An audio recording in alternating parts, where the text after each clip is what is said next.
पूर्व IPS RS Praveen ने तेलंगाना में बहुजन समाज पार्टी का दामन थामा है और एक ऐतिहासिक भीड़ के साथ बहुजन समाज पार्टी की सदस्यता ग्रहण की है। उनका यह कार्य उन लोगों के लिए सबक है जो चार चार लड़कों को खड़ा करके अपनी एक पार्टी बना लेते हैं। उनके साथ अगर कोई घटना हो जाती है, कोई दुर्घटना हो जाती है या किसी अन्य वजह से वो जब फेमस होते हैं तो तत्काल अपनी एक पार्टी बना लेते हैं और बहुजन समाज की जो भी पार्टियां हैं उनको गाली देना शुरू कर देते हैं, उनमें कमियां निकालना शुरू कर देते हैं। आरएस प्रवीण जी चाहते तो अपनी एक पार्टी खड़ी कर सकते थे, अपना एक झंडा तय कर सकते थे, अपना एक एजेंडा तय करके और अपनी पार्टी बना करके अपना आंदोलन शुरू कर सकते हैं। लेकिन उन्होंने बहुजन समाज की एक पार्टी जो सबसे बड़ी पार्टी है बहुजन बीएसपी, उसकी सदस्यता ग्रहण करके बीएसपी को मजबूत करने का काम किया है राष्ट्रीय लेवल पर।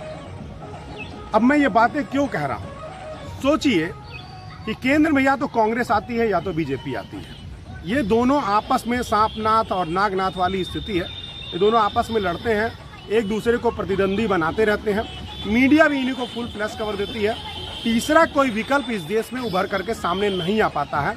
खास करके बहुजन समाज का कोई विकल्प केंद्र की सत्ता में न आ पाए, इस नाते ये पार्टियां आपस में ही एक दूसरे को गाली देती रहती हैं और एक दूसरे को ही नोचती रहती हैं, एक दूसरे का प्रमोशन करती रहती हैं। ये एक मोनोपोली है और इस मोनोपोली को तोड़ने के लिए बहुजन समाज के सभी लोगों को इकट्ठा होना पड़ेगा। तथागत बुद्ध से लेकर के बाबा साहब अम्बेडकर तक जितने भी नायक और नायिकाओं ने इस देश में समतामूलक समाज स्थापित करने की लड़ाई लड़ी है, उन सबको पूरा करने के लिए राजनीति में आपका एक बहुत सशक्त हस्तक्षेप होना चाहिए राष्ट्रीय स्तर पर, और वो तभी हो पाएगा जब हम छोटी छोटी पार्टियां बनाना बंद करें। कोई भी व्यक्ति जो छोटी छोटी पार्टियां बना रहा है, भले ही वो बहुजन समाज की बात कर रहा है, असल में वो कुछ नहीं कर रहा। आप ध्यान से देखेंगे तो वो केवल और केवल अपनी ही जाति के जो कुछ वोट हैं उनको तोड़ रहा है और फिर वो बीजेपी से मिल करके अपना गोटी सेट कर ले रहा है। मान्यवर साहब के भी आंदोलन से तमाम लोग निकले, बहुजन समाज के लोग निकले, तमाम एससी ओबीसी नेता निकले, लेकिन आज उनकी स्थिति क्या है? वो अपने अपने जाति का एक वोट बैंक बना लिए हैं और उसी वोट बैंक को ले जा करके बीजेपी में अपनी दलाली सेट करके अपना सांसद विधायक मंत्री बना लेते हैं और कुछ नहीं कर सकते हैं। बाकी सारा काम वो बीजेपी का ही करते हैं, मनुवाद का ही एजेंडा वो जो है स्थापित करते हैं। और आज स्थिति ये हो गई है कि वो कहीं के नहीं रहे।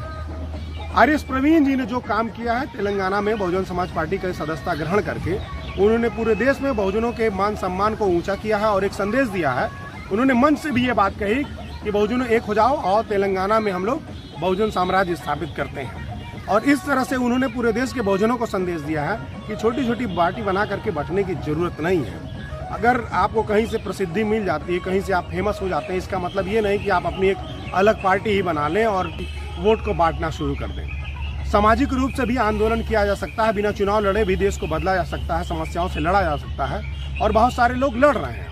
तो ये आरएस प्रवीण जी को मैं अपने पूर्वांचल सेना संगठन की ओर से बहुत बहुत बधाई देता हूँ, धन्यवाद देता हूँ कि उन्होंने बहुजन समाज की एकजुटता के लिए बहुजन समाज की सबसे बड़ी पार्टी बीएसपी को की सदस्यता ग्रहण करके और वहाँ पर राजनीति में हलचल मचाया, शुरुआत किया है।